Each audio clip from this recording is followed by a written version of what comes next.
Baik, selamat pagi dan salam sejahtera untuk kita semua. Sebelum kita memulai perkuliahan kita pada hari ini, marilah kita berdoa menurut agama dan kepercayaan kita masing-masing. Berdoa dimulai.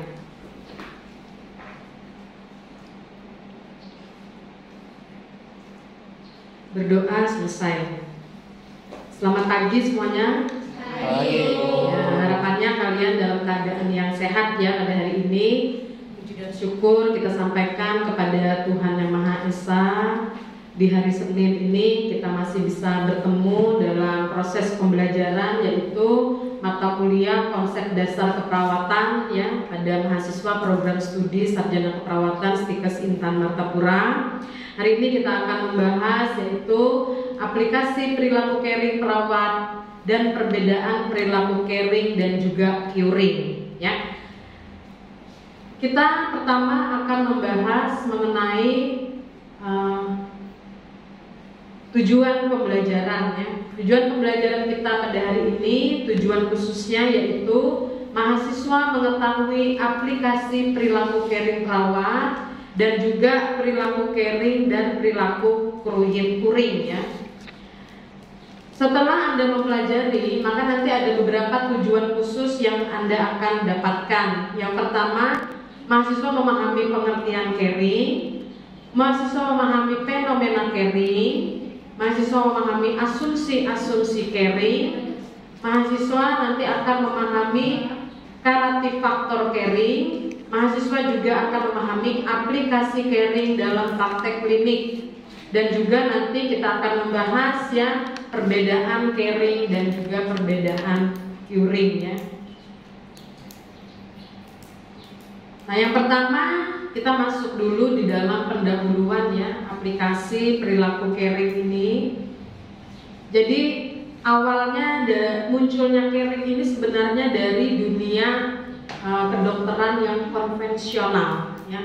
Jadi konvensional itu mengarah kepada dunia kedokteran yang sebelumnya, lampau, dunia kedokteran yang lampau ya. Artinya kita berbicara tentang yang dulu. Nah, kemudian dunia kedokteran itu memperlakukan manusia itu sebagai objek. Artinya melihat manusia itu melihat sebagai objek. Karena berarti kalau melihat sebagai objek itu adalah sesuatu yang memang harus segera diberikan pengobatan, disembuhkan ya. Tetapi di sini tidak melihat dari segi kemanusiaannya. Kemanusiaannya itu dalam artian dia tidak peduli, empati ya, itunya tidak masuk di situ. Nah, kemudian di sini unsur kemanusiaan ini yang kurang ya. Kalau diperlakukan manusia sebagai objek ini, maka unsur kemanusiaan ini kurang. Terutama apa unsur kemanusiaan yang kurang? Itu adalah compassion. Compassion itu dilihat dari bagaimana kita memberikan rasa peduli, rasa kasih sayang. Itu maksudnya dalam compassion ini tadi. Lalu adanya self healing dan juga caring ini terlupakan. Bagaimana pasien itu dalam proses penyakitnya itu bisa sembuh dalam proses yang psikologisnya yang bagus gitu loh ya, tidak ada trauma. Nah, itu tidak terpikirkan di dalam melihat manusia secara objek ini tadi, apalagi berbicara tentang caring. Nah, itu hampir terlupakan dalam dunia kedokteran secara konvensional ini ya. Kemudian selain itu, dari sudut pandang kedokteran ini, manusia itu dipecah-pecah dalam bagian tubuh dengan adanya spesialisasinya.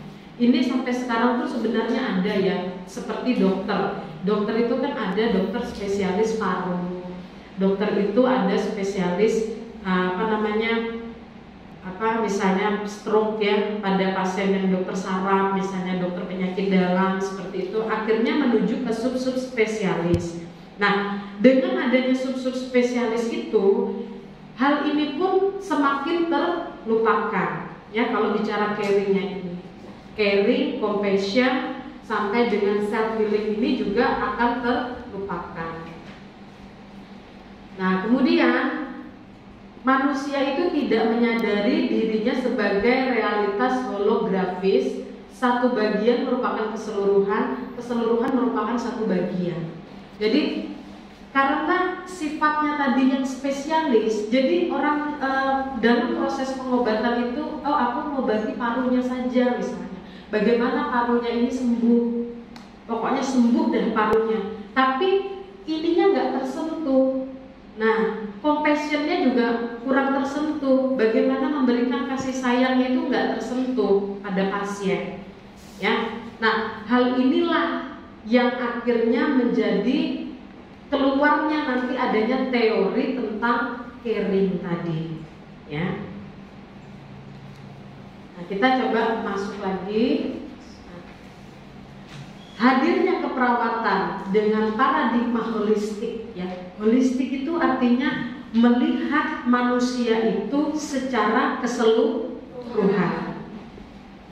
Jadi ketika Anda nanti menjadi seorang perawat, artinya Anda itu merawat pasien itu bukan hanya kalau pasiennya luka, oh bukan hanya lukanya saja, tetapi juga harus melihat bagaimana perasaan pasien terhadap lukanya, bagaimana perasaan pasien terhadap penyakitnya.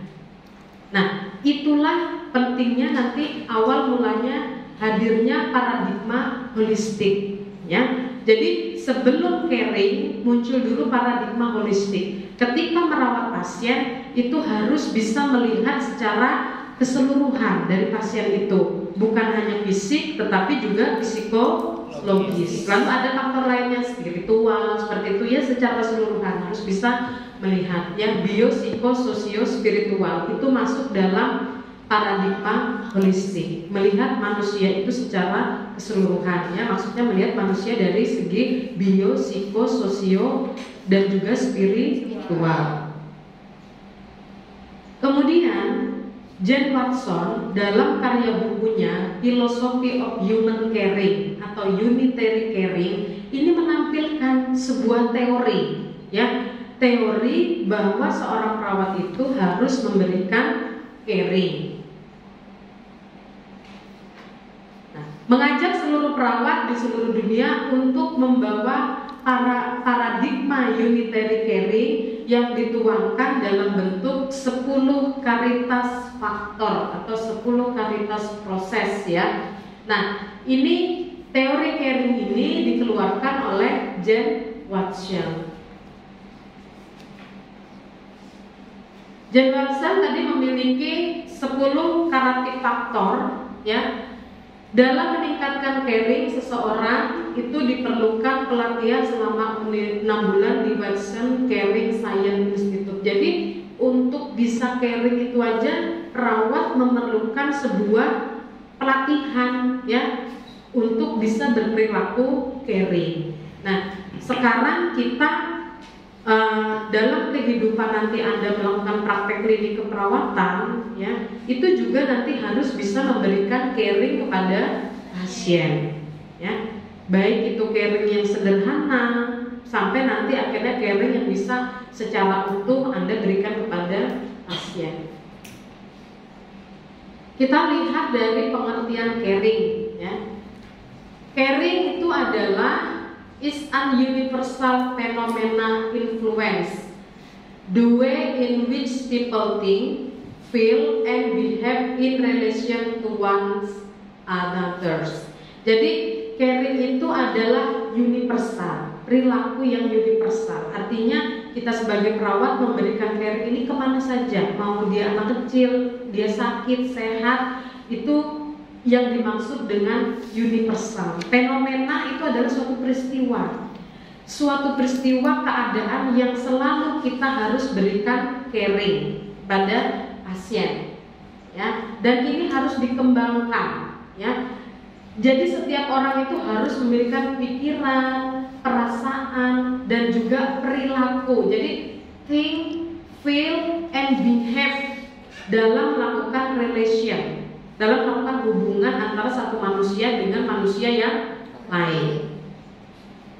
Nah, kemudian kita masuk di dalam pengertian perilaku caring.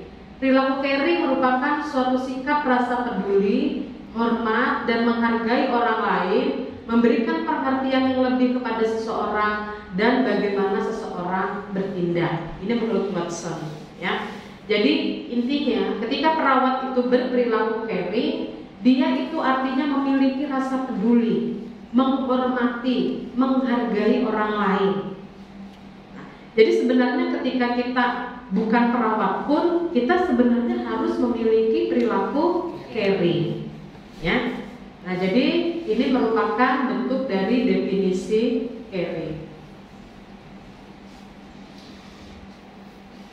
Nah, dalam mengembangkan caring ini tadi sebenarnya banyak teori-teori yang sudah dikeluarkan, ya. Nah, Banner ini juga mengeluarkan di dalam teorinya itu ada berbicara tentang caring. Nah, seperti yang Ibu ambil di yang buku Ibu tulis itu kan caring comfort, ya, bagaimana memberikan perilaku peduli pada pasien dan juga comfort, memberikan rasa nyaman. Nah, jadi memberikan rasa nyaman ini, ya, memberikan rasa nyaman ini itu sebenarnya teori comfort itu dikeluarkan oleh Banner, ya, Patricia Banner, ya. Jadi ini, jadi di dalam caring terutama dalam keperawatan terhadap pribadi klien maupun kejadian hal tertentu memberikan motivasi perawatan klien dalam pribadi yang unik, ya. Jadi di sini intinya Banner itu menegaskan manusia itu adalah manusia yang unik, artinya antara karakter satu manusia dengan manusia yang lain itu tidak ada yang sama persis, pasti berbeda-beda. Kemudian dari Leininger, caring adalah fenomena universal, tetapi ekspresi proses dan pola dan caring berbeda antara orang dengan budaya-budaya yang berbeda. Jadi dari Leininger ini menyampaikan untuk caring proses ini itu bisa tersampaikan berbeda-beda tergantung dengan budaya masing-masing, ya. Jadi budaya ini mempengaruhi di dalam pemberian caring. Nah, kemudian dari Watson sendiri, caring adalah fokus utama keperawatan dari secara keseluruhan menjadi etika dan filosofi keperawatan. Dengan adanya perilaku caring ini, itu sangat diharapkan kita nanti memiliki perilaku, ya, yang benar-benar bisa didasarkan dari diri kita sendiri untuk memberikan kasih sayang kepada pasien. Nah, kemudian perluasan paradigma sebagai seorang pribadi, ya. Di sini diketahui manusia itu tidak hanya secara fisik.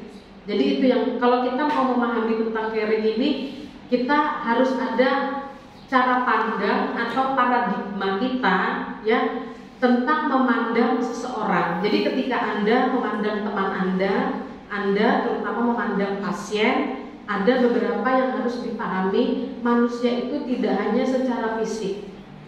Kalau kita memandang secara fisik, mungkin kita istilahnya yang berbicara kasar, ya, itu orang tidak akan tersinggung. Tetapi kalau kita memahami bahwa manusia itu tidak hanya secara fisik, artinya perilaku kita, sikap kita itu harus bisa diperhatikan, ya, karena manusia ini tadi tidak hanya melihat secara fisik, tetapi juga memiliki perasaan, ya. Kemudian manusia itu adalah cahaya dan juga energi. Kalau Anda dalam satu kelas ini, ya, berhubungan baik, Anda merasa dalam dalam satu kelas ini bukan hanya sekedar teman, bahwa Anda di dalam satu kelas ini itu seperti keluarga, saling membutuhkan antara satu dan lainnya, itu tentu saja akan memberikan cahaya dan energi untuk Anda. Ya, jadi bukan ini kita bicara cahaya nih, oh bagaimana arus listrik seperti itu, ya, bukan. Tetapi bagaimana manusia itu adalah cahaya dan energi. Sekarang kita bayangkan, kalau dalam satu kelas ini saja, ya, ada yang misalnya yang Wirandi marahan dengan si Fir'at misalnya, nggak tegur-teguran. Bayangkan, berarti separuh cahaya dari Wirandi dan Fir'at itu juga akan hilang. Energinya habis memikirkan itu aja. Ya, apa caranya? Apapun yang terjadi biar aku lewat di depannya Fir'at, aku nggak akan teguran. Kan kita habis energi kita memikirkan hal seperti itu, ya. Nah, jadi harus dipahami manusia itu adalah cahaya dan energi. Kesadaran yang dimiliki oleh manusia itu adalah mind, ya, pikiran, body, ya, berhubungan dengan tubuh, dan juga spirit, jiwa. Jadi kita itu bisa sadar itu perlu adanya pikiran kita, perlu adanya jiwa kita, dan juga tubuh kita.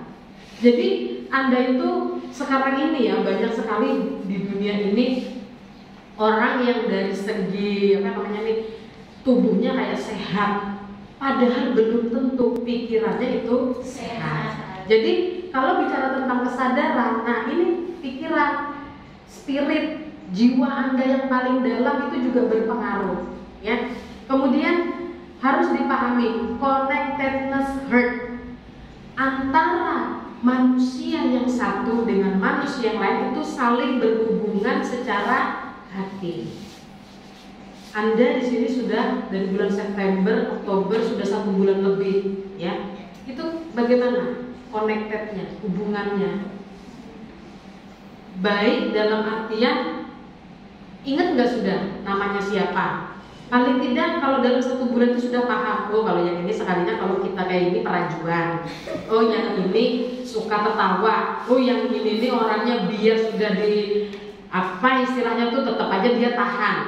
Nah pasti kita sudah mulai mengenal, ya itu yang namanya connected heart. Jadi ini yang mau disampaikan oleh teori caring tadi. Setiap manusia itu memiliki connected heart. Kalian juga, ini sudah masuk dengan ibu berapa minggu.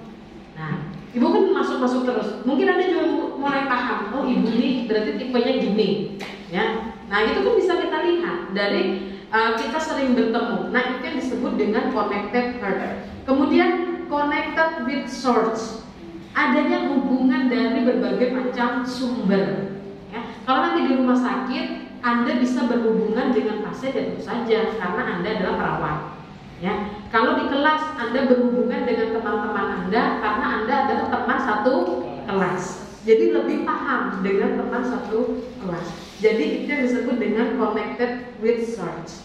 Nah, jadi dalam mengaplikasikan caring itu perlu adanya spirit, ya, jiwa, perlu adanya juga soul, ya. Ini berhubungan dengan bagaimana kita itu berpikir, ya, dan juga bagaimana tubuh kita ini bergerak sesuai dengan apa yang kita pikirkan, jiwa kita, ya. Nah ini merupakan proses perkembangan dari teori caring. Kenapa caring itu kok bisa berkembang seperti itu?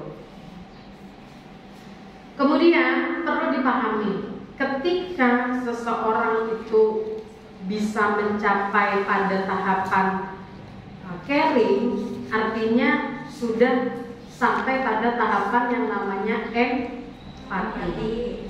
Nah, empati ini apa artinya? Kemarin sudah kita bahas sedikit. Merasakan apa yang dirasakan oleh orang lain.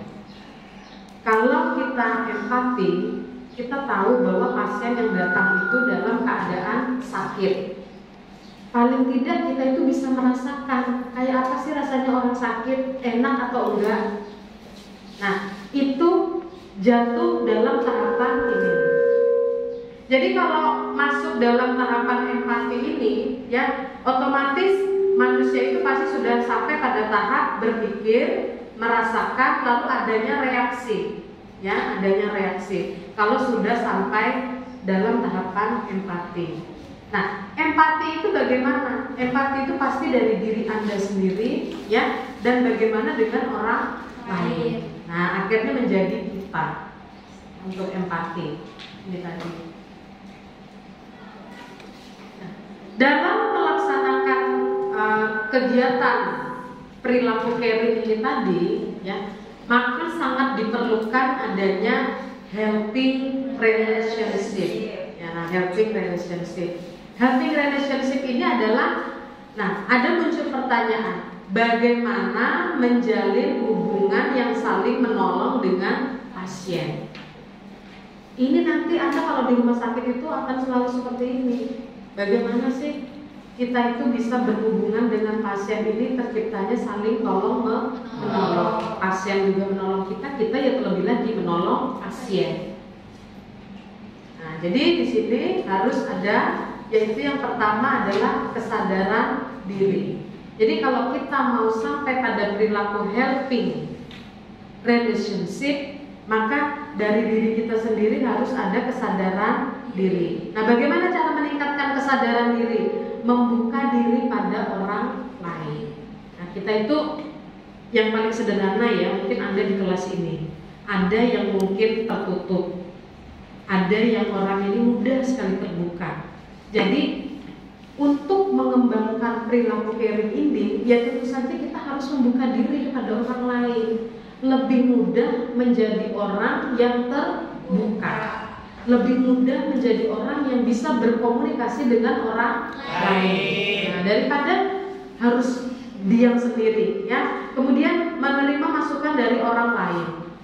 Nah, menerima masukan diri dari orang lain ini juga itu tidak mudah ya. Kadang-kadang kita kan bisa menerima kritik ya. Nah, harusnya kamu jangan gitu misalnya. Nah, itu juga kadang-kadang menjadi berat untuk kita. Tetapi kalau kita memiliki kesadaran diri ya, memiliki kesadaran diri artinya dalam bentuk kritikan, saran, masukan dari orang lain, tentu saja itu dijadikan sebagai proses pembelajaran ya. Kemudian, nah sekarang ibu tanya, ada nggak kalian ini pernah ya dalam satu hari itu refleksi, bukan pijat refleksi ya, maksudnya itu refleksi, merenungi diri ya, evaluasi diri, pernah nggak seperti itu? Ya, berpikir pengalaman apa yang sudah saya dapat, pernah nggak mikirkan seperti itu? Pernah nggak Anda berpikir, oh, ternyata aku ini yang setelah dipikir-pikir ternyata orang ini pemarah, aku juga orangnya penyinggungan, aku juga orang ini. Itu pernah nggak Anda lalui seperti itu? Nah, itu bagus sekali ya kalau sudah sampai tahap seperti itu. Karena apa? Ini yang membantu kita untuk berpikir kritis. Jadi berpikir kritis ini, seorang individu itu artinya bisa memiliki rasional atau alasan dalam setiap apapun yang dilakukan ya. Nah, dengan adanya refleksi, maka nanti muncullah pemahaman baru ya.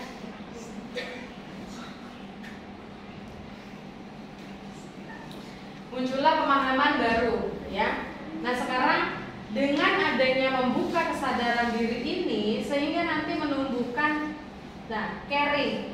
Jadi caring itu bisa terjadi dengan adanya suatu peristiwa ya. Kalau nanti Anda di rumah sakit, berarti ada satu peristiwa Anda menerima pasien ya kan. Kemudian lagi mulai Anda refleksikan, ini kira-kira pasien ini kita apakan ya. Tapi kan semakin banyak pengalaman yang Anda dapat, itu semakin banyak kemampuan Anda. Oh, ini pasiennya begini, berarti perawatannya begini. Tapi kalau Anda baru rumah sakit, ya mungkin telat mikirnya. Nah, tapi seiring dengan bertambahnya waktu, pengalaman, maka ini nanti akan terus ya. Dan nanti adanya kesimpulan dan juga strategi yang baru sampai dengan action.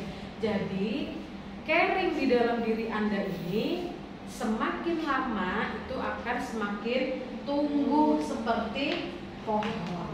Nah, jadi kan mungkin di sini ditanam, nggak kelihatan, akhirnya mulai keluar sedikit, mulai lagi ya. Anda juga dengan adanya masalah di sini ya, masalah bagaimana menangani pasien, semakin belajar, akhirnya mulailah suatu perilaku atau tindakan ya, action untuk bisa melaksanakan caring secara baik ya. Sama juga sebenarnya caring ini tanpa kita sadar itu kita itu sudah melakukan di dalam hidup kita ya. Menghormati orang tua, menghormati teman di sini, menganggap teman sebagai saudara, itu sudah merupakan satu cara perilaku caring ya. Nah, jadi prinsip caring tadi itu berarti kalau dia di kepala, ya di head, artinya seluruh pengetahuan tentang pasien, pengetahuan tentang kesadaran pasien, pengetahuan yang berhubungan dengan intervensi pasien. Jadi ini nanti ada di dalam kepala Anda. Ini kan masih proses nih, proses. Berarti diisi. Ini kan Anda nih selama 4 tahun ini diisi. Ya, diisi supaya apa? Ini memiliki pengetahuan. Jadi Anda nanti paham bagaimana, oh saya ini harus berperilaku caring ini gimana sih? Ya, kepada pasien itu harus bagaimana. Kemudian ini diisi. Nah, mungkin kalau dia kuliahnya dokter itu di sini, ya, di sini diisi. Tetapi yang di sininya ini nanti akhirnya yang tidak teraplikasikan. Sentuhan itu bagaimana kita bisa memberikan sentuhan kepada pasien, ya. Kemudian bagaimana sumber dan pikiran dan juga perasaan. Artinya memahami bahwa pasien yang kita rawat itu memiliki perasaan, ya, untuk kita jaga, ya. Kemudian memberikan energi kepada pasien agar mampu melakukan yang dibutuhkan untuk kesembuhan. Jadi ketika kita merawat pasien, seluruh pengetahuan kita itu kita masukkan, ya, pengetahuan itu kita pahami, lalu nanti diaplikasikan dalam bentuk sentuhan. Lalu kita juga memikirkan bagaimana pasien yang kita rawat ini bisa sembuh dengan perilaku caring. Nah, jadi apa yang kita lakukan ini harus dengan compassion dan juga self-compassion. Artinya apa yang saya lakukan ini memiliki dasar kasih sayang, ya, kepedulian kepada pasien. Nah, ini merupakan prinsip dari penata laksanaan perilaku caring. Sekarang kita coba melihat, ya, asumsi-asumsi tentang caring, ya. Caring itu kalau menurut Wenschen, ya, di sini yang pertama adalah caring yang efektif dipraktikkan secara interpersonal, ya. Caring can be effectively demonstrated and practiced only interpersonally. Nah, jadi menurut Watson, bagaimana seorang perawat itu bisa berperilaku caring kalau ada hubungan interpersonal Anda dengan pasien, ya. Itu pasti nanti ada hubungan caring di situ. Itu yang pertama. Artinya yang kedua, nah, berarti kata lainnya apa? Kalau ada interpersonal itu, berarti kalau di rumah sakit itu Anda harus bisa hadir di depan pasien. Gak mungkin Anda caring kalau Anda tuh, wah, aku nyaman aja sudah di nurse station ini. Ya, kalau di tempat yang ada perawatnya di situ aja dari awal dinas sampai akhir pulang dinas. Caring gak itu? Tercipta caring gak kalau kayak gitu? Nah, jadi caring itu kalau menurut Watson itu dipraktekkan secara interpersonal. Tidak mungkin caring itu bisa hadir kalau Anda tidak hadir di tempat pasien. Ya, Anda mengeluhkan, wah, aku ini caring, tapi udah lah, duduk aja diam di situ, nggak ada kemana-kemana, ya. Nah, ini yang biasa terjadi kalau perawat itu levelnya sudah semakin tinggi. Dia mungkin sudah merasa memahami semuanya, aku di sini aja, kalian yang ke situ. Nah, itu sebenarnya semakin tidak menumbuhkan adanya perilaku caring, ya. Caring terdiri dari karakter faktor yang menghasilkan kepuasan, ya. Nanti ada 10 karakter faktor. Jadi karakter faktor ini kalau menurut dari si Watson ini, ya, itu kalau diaplikasikan maka otomatis pasien pasti akan merasa puas. Kemudian, caring yang efektif mendukung kesehatan dan perkembangan individu dan keluarga. Kalau kita mampu berperilaku caring, maka sangat mendukung kesehatan dan juga perkembangan dari individual dan juga keluarga. Kemudian yang keempat, caring menerima seseorang bukan hanya dirinya sekarang, tapi pada siapa orang tersebut di masa yang akan datang. Oh, ini kayak janji perkawinan aja, ya, kan menerima sekarang, tapi masa yang akan datang, mau sehat, sakit, ya. Nah, itu bisa menerima. Jadi begitu juga Anda. Pada saat ini boleh saja Anda menemui pasien yang dalam keadaan misalnya yang sakitnya sedang, tapi nanti 1 bulan lagi masuk sudah sakitnya yang agak berat. ketemu lagi dalam berikutnya lagi sudah dalam sakit yang nggak sadarkan diri, koma. Artinya apa? Kita sebagai perawat itu menerima keadaan pasien apapun keadaannya saat ini dan juga bagaimanapun keadaannya juga nanti, ya. Kemudian lingkungan caring adalah lingkungan yang menawarkan pengembangan potensial sambil memungkinkan individu memilih tindakan terbaik untuk dirinya sebagai pada titik tertentu. Jadi Anda itu mengembangkan caring itu juga harus didukung oleh lingkungan-lingkungan, ya. Nah, kalau di kelas ini Ibu rasa pasti semuanya ini tanpa Anda sadari Anda itu berperilaku caring, sebenarnya kita sudah saling caring. Satu aja misalnya besok Fir'at nggak masuk, pasti semuanya kemana? Fir'at. Ada nggak kalau misalnya dia nggak masuk semuanya, biar aja kita bisa tahu dia mau kemana? Ada nggak yang kayak gitu? Nah, pasti kan akan saling bertanya. Itu salah satu bentuk caring. Ya, jadi lingkungan caring ini akan menawarkan potensial untuk memungkinkan individu ini memilih tindakan yang terbaik, ya, terbaik. Kemudian the science of caring is complementary to science of curing. Nah, jadi kalau caring itu tadi kan kita memberi perawat itu bagaimana berperilaku peduli kepada pasien. Nah, kalau curing ini biasanya digunakan oleh dokter. Ketika seorang dokter merawat pasien, dokter memberikan obat pasti untuk kesembuhan pasien. Nah, itu yang disebut dengan curing, memberikan pengobatan. Jadi sebenarnya perbedaan antara caring dengan curing ini, kalau caring itu harus hadir, memberikan kepedulian, Pak sudah bisa makan, kayak mana kabarnya Pak, disentuh pasiennya misalnya ya, kemudian diperiksa secara baik. Nah, itu caring. Tapi kalau curing itu lebih kepada sakit ini, berikan dia obat ini supaya sembuh. Nah, disitulah bedanya caring dan curing ini tadi, ya. Kemudian the practice of caring is central of nursing. Nah, makanya praktek caring ini adalah sentral atau pusat dari keperawatan. Makanya ada juga yang bilang caring is the heart of nursing. Ya, jadi hatinya seorang perawat itu apa? Ya caring ini tadi. Ya, jadi kalau Anda sudah berduaan dengan pasien dalam tanda yang bagus ya, memberikan pelayanan, memberikan perawatan, nah disitulah munculnya caring.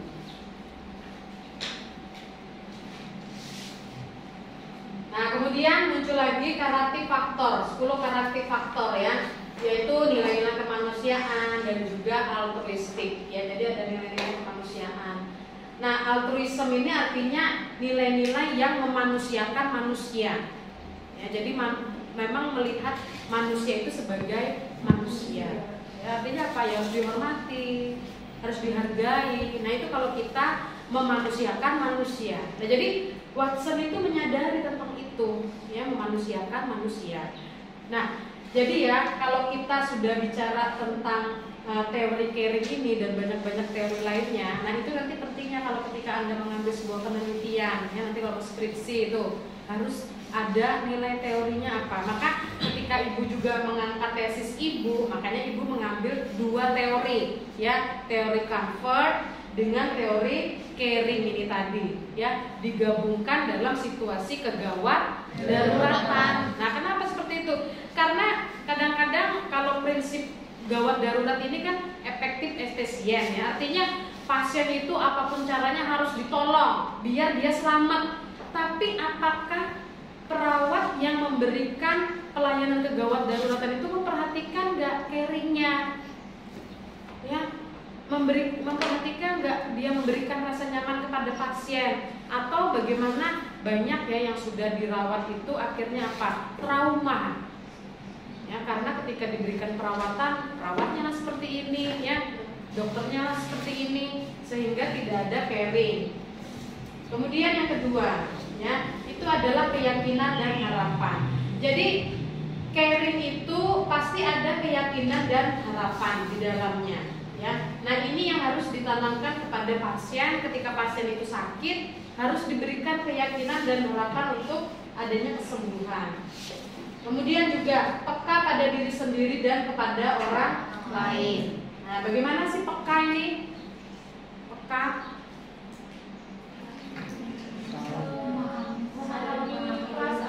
Nah, tadi ya connected heart. Artinya kalau Anda sudah selama 1 bulan aja di sini, itu pasti sudah memahami ini sikapnya bagaimana, yang ini sikapnya bagaimana. Sudah bisa nggak menilai seperti itu? Bisa kan? Nah, yang seperti Ibu jelaskan tadi, oh misalnya ini pemarahan. Nah, itu sebenarnya peka terhadap orang lain. Kalau Anda sudah tahu yang ini orangnya pemarahan, nggak bisa diajaki begayaan, Anda malah habis-habisan ngajakin dianya begayaan apa segala macam. Nah, itu bagaimana? Nah, tapi kan itu dalam artian kalau kita di kelas mungkin ya itu bisa juga dalam bentuk bercanda ya. Nah, kadang-kadang lain-lain ya. Nah, kemudian di sini ada juga membantu menumbuhkan kepercayaan yang membuat hubungan perawat secara manusiawi. Jadi helping trusting human care relationship ya. Jadi penting ya ketika Anda merawat pasien itu memberikan kepercayaan kepada pasien bahwa Anda itu bisa merawat pasien. Kemudian lagi pengekspresian perasaan positif, negatif ya, expression negatif and positive feeling ya. Jadi boleh nanti ditanya pada pasiennya ya, bagaimana Pak selama dirawat ini, apakah Bapak merasa nyaman, bagaimana juga dengan perawatan yang kami berikan. Nah, itu harus ditanyakan ke pasien, apakah Bapak merasa nyaman nggak dengan proses perawatan yang kami berikan. Nah, di mana? Mungkin tadi ada kritiknya, tapi kritik itulah yang tentu saja bisa membuat kita untuk lebih baik lagi ya. Kemudian lagi proses pemecahan masalah secara kreatif. Nah, nanti ya kalau Anda sudah dinas di rumah sakit itu banyak masalah yang bisa Anda hadapi ya. Masalah dengan pasien, masalah dengan satu tim gizi kah, dokter kah. Tapi ingat bahwa segala masalah itu pun pasti ada problem solvingnya, pasti ada proses pemecahannya. Tinggal masing-masing kita saja bagaimana kita bisa memecahkan suatu masalah. Dengan banyaknya tadi yang tadi ya, pengetahuan yang Anda dapatkan, maka itu bisa membantu Anda untuk bisa memecahkan masalah secara kreatif ya. Nah, kemudian lagi pembelajaran secara transpersonal ya. Jadi transpersonal teaching learning. Nah, jadi transpersonal teaching learning ini semakin banyak Anda bertemu dengan pasien, itu percaya diri Anda nanti akan semakin bagus. Anda juga akan semakin banyak belajar melihat orang dengan berbagai macam karakter dan juga tipenya masing-masing ya. Kemudian lagi dukungan, perlindungan, perbaikan fisik, mental, sosial dan juga spiritual. Jadi creating a healing environment ya. Jadi ketika kita merawat pasien ini ya, nah jadi kita juga harus melihat secara fisik, mental, sosial dan juga spiritual. Jadi kalau mau dipikir-pikir ini, kita jadi perawat ini berat banget ya, banyak banget. Yang ini aja baru satu problema teori tentang caring ya, belum teori-teori yang lain ya. Tapi itulah yang harus kita pelajari bahwa memang perawat itu memiliki perilaku caring. Nah, kemudian yang ke-9, bantuan kepada kebutuhan manusia, human need assistance. Jadi sekarang ini kalau Ibu lihat ya fenomena-fenomenanya banyak sekali rumah sakit ya yang kurang memberikan ini tadi human need assistance ya. Artinya menolong pasien kah mandi, menolong pasien kah buang air besar. Memang itu nanti yang bisa Anda kerjakan ya. Menolong pasien makan, bagaimana kebutuhan dari seluruhnya. Nah, saat ini kan Anda pasti sedang belajar tentang pemenuhan kebutuhan dasar manusia. Di situ juga nanti di sini diperlukan adanya human need assistance. Nah, yang terakhir eksistensi fenomena kekuatan spiritual ya. Jadi Anda harus memahami bahwa dalam kita melakukan caring ini juga itu sangat dipengaruhi oleh kekuatan spiritual yang dianut masing-masing orang ya. Nah, jadi dengan adanya perilaku caring ini tadi, ya tentu saja Anda sebagai perawat, intinya tuh dengan munculnya teori caring ini, bagaimana sih seorang perawat itu dicintai oleh pasiennya. Nah itu loh intinya. Jadi Anda itu kalau mau jadi perawat yang baik, disukai pasien itu nggak mungkin kalau Anda itu tidak hadir untuk pasien. Anda pasti harus hadir. Hadir tadi harus ngapain? Harus menghargai pasien, menyayangi pasien, ya. Nah jadi itu melaksanakan dari kuratif faktor ini tadi.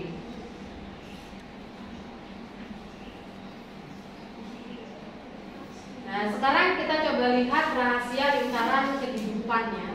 Nah, jadi di sini kita itu harus menghormati pengalaman seseorang sebuah lingkaran kesucian dalam hidupnya. Nah begini ya, pasien itu masuk. Pasien itu sendiri karakternya berbeda-beda antara satu pasien dengan pasien yang lain. Lalu Anda juga harus memahami pasien itu jenis penyakitnya antara pasien satu dengan yang lain berbeda. Tanda dan gejalanya berbeda. Pengalamannya tentang dirawat juga berbeda. Nah, ini yang harus kita pahami, bahwa intinya kita sebagai perawat itu harus menghormati bagaimanapun keadaan dari pasien. Kemudian lagi, ya, pandangan medis barat ini yang telah mengotak-kotakan yang berdampak pada keseluruhan umat manusia. Jadi memang tadi yang awalnya itu kan kalau dari dunia kedokteran itu menspesifikkan seperti itu. Tapi kita sebagai perawat itu harus melihat pasien itu secara keseluruhan sebagai holistic human tadi. Artinya kalau kita melihat pasien secara holistik itu melihat pasien secara menyeluruh. Dari mana? Bio, psiko, sosio, dan spiritual. Jadi kita harus melihat manusia itu secara utuh. Nah, masa depan dunia kesehatan itu menurut Jane Watson tentu saja akan ada proses transformasi di dunia kesehatan. Dulu ya, Watson ini kan rame-ramenya tuh 2007 ya. Kalau nggak salah mungkin beliau juga masih hidup ketika ibu tesis 2014 itu masih hidup. Ya, jadi ketika mengusulkan untuk menggunakan teori ini, kita harus minta izin kepada Watson bahwa kita mau menggunakan teori ini. Begitu juga nanti Anda mau penelitian. Jadi minta izin kepada yang mengeluarkan teori bahwa kita akan menggunakan teori ini, ya. Nah, kemudian 2007 itu sangat bagus sekali sampai 2019. Jadi kita itu diajarkan bagaimana seseorang perawat itu harus bisa hadir, menghargai pasien, memberikan sentuhan. Pas 2020 pandemik, yang kita itu apa? Jangankan bersentuhan, berdekatan aja tidak boleh. Nah, itu merupakan suatu tantangan dalam dunia keperawatan, terutama dalam proses mengaplikasikan caring. Nah, ini ya tadi adanya suatu bentuk transformasi yang akhirnya di dunia kesehatan ini nanti ya, perubahan pandangan. Nah, kemudian orang mulai sedikit mendiagnosis, lebih mencari apa makna dari pengalaman hidup seseorang. Jadi Watson ini menginginkan begini loh ya, kalau kalian itu merawat pasien ini sakit ya, pasien ini sakit, dia sudah sering sekali keluar masuk rumah sakit. Tentu saja dia akan memiliki cara pandang dia tentang rumah sakit itu seperti ini. Nah, jadi akhirnya itu akan muncul menjas atau memutuskan bahwa oh begini loh pelayanan rumah sakit. Nah, jadi kalau dari awal kita seorang perawat ini tidak berbuat baik caring kepada pasien, kita itu akan menjadi judge-nya tadi, ya ini akan dipandang kayak sudah berarti perawat tuh kayak gitu ya, memang nggak bisa senyum, memang nggak bisa hadir lawan pasien, perawatnya penyarikan, ya kan munculnya itu jadi seperti itu. Nah, siapa di sini yang pernah dirawat di rumah sakit? Perawatnya senyum nggak? Ada yang senyum, ada yang enggak. Nah kan, itu Anda jadi ini nggak, menjas nggak? Iya. Menjas kan kalau masuk lagi misalnya yang perawatnya sudah kayak gini, kan ada lagi yang senyum-senyumnya nggak ada, apanya nggak ada. Nah itu kan jadi itu maksudnya maksud dari Watson ini? Ya. Nah, sekarang kita coba melihat ya. Jadi ada beberapa penelitian tentang caring ini ya. Jadi membentuk dan menghargai sistem humanistik dan altruistik. Ya. Nah, di sini ada ya, hasilnya itu sudah baik, tetapi kan masih ada yang belum baik. Begitu juga menanamkan sikap penuh penghargaan. Nah, di sini juga menanamkan sensitivitas, kepekaan. Nah, intinya masih ada yang belum baik. Nah, yang paling banyak nih, menciptakan lingkungan yang suportif, protektif, dan perbaikan mental, fisik, sosiokultural, dan spiritual. Nah, ini kan banyak yang belum merasa puas di sini, ya.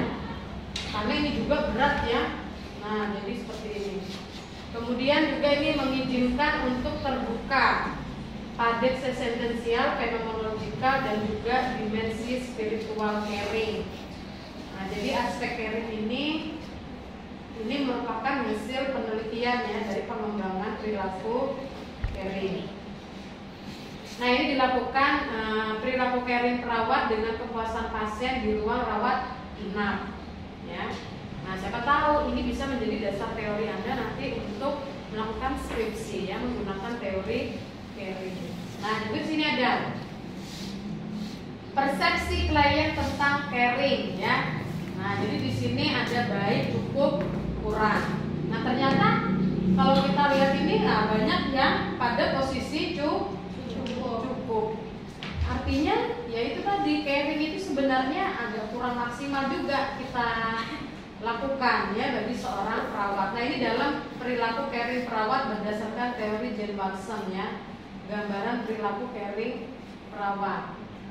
Nah, ini perilaku caring itu meliputi tadi rasa hormat, kehadiran, memiliki hubungan yang positif, memiliki pengetahuan dan keterampilan, menghargai pengalaman orang lain, lalu ada perilaku caring secara umum.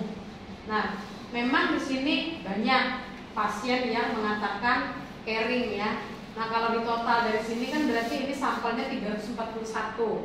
300 merasa bahwa pasien itu sudah menghormati, tetapi ada yang merasa tidak dihormati. Ya, di sini. Nah, perilaku caring dan perilaku curing ya tadi sebenarnya sudah sedikit kita bahas ya. Nah, kalau caring, nah jadi kalau dia caring artinya tugas utama perawat yaitu tugas utamanya perawat, tugas sekundernya dokter. Tapi kalau curing, tugas utamanya dokter, tugas sekundernya perawat. Jadi tugas utamanya dokter itu kan memberikan terapi bagaimana pasien itu bisa sembuh. Nah, tugas seorang perawat bagaimana perawat ini hadir memberikan perawatan kepada pasien. Kemudian lebih besar porsinya dalam layanan kesehatan. Nah, karena apa? Makanya perawat itulah yang hadir, yang lebih banyak hadir bersama pasien. Kita yang 24 jam hadir dengan 3 shift ya, pagi, sore, malam. Menekankan peningkatan kesehatan daripada pengobatan. Nah, kalau dokter kan dianya harus bagaimana caranya ngobatin kan sampai sembuh. Nah, tapi kalau di sini bagaimana meningkatkan ya. Jadi bagaimana meningkatkan kesehatan? Ya, memberi nyaman, memberikan kenyamanan. Nah, kayak tadi yang sudah masuk rumah sakit, perawatnya senyum enggak? Enggak senyum. Nah, itu bagaimana memberikan kenyamanan? Malah bukannya trauma ya. Kalau perlu nggak usah masuk rumah sakit, ya. Nah, kemudian dari ini tadi mencakup curing ya, dia mencakup curing. Jadi sebenarnya caring ini yang mencakup curing juga. Nah, jadi ini. Nah, menyingkirkan penyebab penyakit ataupun problem. Jadi kalau curing ini dia nggak ngelihat penyebabnya, tapi bagaimana cara menyembuhkan dengan memberikan terapi yang diberikan. Nah, ini perbedaan perilaku caring dan juga perilaku curing. Nah, kemudian prinsipnya ya, jadi tadi intinya kita itu harus hadir. Jadi nggak mungkin ya Anda mengatakan saya ini perawat yang caring kalau Anda tidak hadir untuk pasien. Itu dulu yang pertama, hadir. Nah yang kedua, tidak bisa Anda mengatakan saya adalah perawat yang caring kalau Anda itu menyentuh pasien aja. Nah saat ini kan memang kita ada fenomena yang terjadi ya dengan COVID ini. Jadi kita bisa menggunakan sarung tangan, APD, alat pelindung diri. Ya, jadi tetap kita bisa memberikan sentuhan untuk pasien. Nah ini yang paling sulit ini, mendengarkan pasien. Aku ini susah tadi malam karena bau bering, kepala aku pusing. Oh ya Pak, itu mah dulu kalau kita perhatikan ini dulu. Nah itu kan kita sudah meng-up karena memang tidak mudah menjadi pendengar yang baik. Apalagi misalnya pasiennya banyak. Nah tetapi kalau kita ingin berperilaku caring, ya otomatis kita harus bisa mendengarkan pasien. Ya. Mengetahui klien. Kadang-kadang kita ini nggak tahu yang mana ini pasiennya ini ya. Nah, caring secara spiritual. Nah, tentu saja kalau misalnya berdoa diingatkan untuk berdoa ya, bahwa kita meyakini segala penyakit itu ada harapan dan keyakinan untuk sembuh. Nah, meredakan gejala dan penderitaan. Tantangan dalam aplikasi caring adalah motivasi kerja. Nanti kalau Anda lulus ya sudah skop nurse, oh biaya saya sudah banyak habis nih. Kemudian juga saya sudah jadi nurse ya, akhirnya saya bekerja. Pokoknya saya nggak tahu pasien saya harus banyak, nggak tahu ibaratkannya apa kan. Nah itu kan motivasi kerja. Itu kalau kita motivasinya seperti itu, kemungkinan besar mungkin di awal banyak, tapi nanti di akhir. Nah, jadi kan kayak Anda aja bisa melihat, oh ini perawatnya suka senyum, oh ini perawatnya suka berbuat baik, misalnya memberikan obatnya dengan senyum, memberikan penjelasan yang baik, ya. Nah, Ibu kemarin pernah mengikuti studi banding ya ke rumah sakit. Nah, di rumah sakit itu Ibu lupa nama rumah sakitnya itu apa ya, di Malang itu ya. Waktu itu ada kegiatan PPNI, kita studi banding dan diajak ke rumahnya, ke rumah sakitnya. Jadi di rumah sakit itu ya ada berapa, jadi kita tuh masuk ya. Di sini sudah ada list perawatnya, list perawat. Model kayak Gojek itu sudah ada muncul. Ini yang bintang 5, perawatnya yang dapat bintang 5. Ini yang sampai yang siapa yang mau milih yang gitu. Jadi apa? Pasien itu boleh memilih perawat, siapa yang merawat dia. Nah boleh dipilih, jadi di depan itu boleh memilih, karena dia satu orang satu pasien. Terus ketika kita masuk lagi ke kamar pasien tadi, ya ini misalnya tempat tidur pasien, di sini sudah ada nama foto perawatnya, jadi itu yang merawat dia sesuai dengan pilihan yang di. Nah itu sudah gitu loh kalau yang di perawat-perawat. Jadi dia itu perawatnya itu satu pasien, satu orang perawat itu cuma boleh menangani dua pasien. Nah jadi seperti itu. Ya. Jadi waktu Ibu studi banding di situ kita sampai gitu kan ya. Nah masuk itu sudah ada profil perawatnya. Nah masuk lagi ke kamarnya lebih kaget lagi. Ternyata pasien yang ini sudah ada perawatnya di situ. Dia yang bertanggung jawab. Jadi dia ingin mengaplikasikan caring ini tadi. Ya. Kemudian tingkat stres atau beban kerja. Nah, tapi ya susah kalau di sini misalnya pasiennya berapa banyak, ya perawatnya sedikit. Kemudian lagi keterbatasan dari waktu. Ya kalau kita pasien itu ngapain aja? Perawat itu ngapain aja, datang kan aplusan, ngasih obat, periksa-periksa pasiennya. Nah kalau kita pakai acara mungkin misalnya tadi mendengarkan pasien. Nah di satu sisi mungkin kepala ruangannya dikira kita gosip misalnya ya. Kadang-kadang kita ini arahnya ke sini. Nah kalau kita ke sini yang di sini-sini mungkin nggak terkerjakan, ya.